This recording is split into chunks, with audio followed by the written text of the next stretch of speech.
Nais ko lamang pong gamitin ang aking karapatan sa aking pong personal na paniniwala. Para po sa akin kasi, si Pangulong Bongbong Marcos po ay larawan po ng isang tunay na lingkod serbisyo publiko. Alam niyo po kung bakit?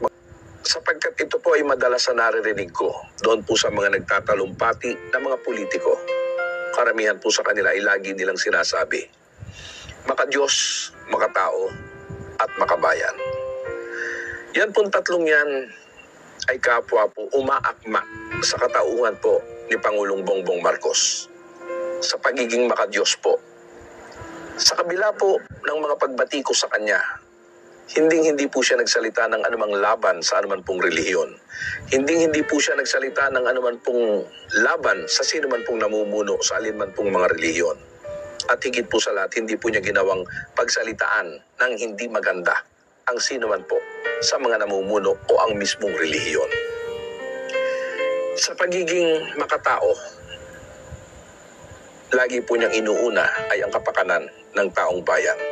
Hindi niyo lamang po alam sapagkat hindi niyo po siya sinusubaybayan.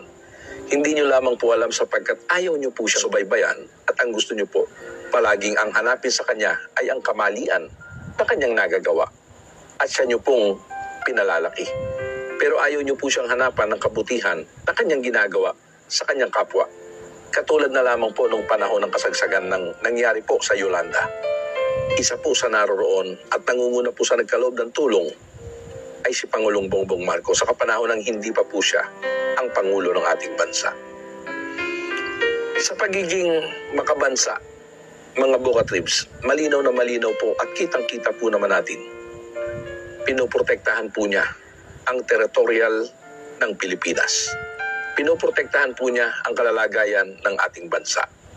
Bagaman marami po ang mga nagsasalita ng mga salitang laban sa kanya, subalit ang lahat ng ito po ay pinatutunayan niyang nagkakamali sila.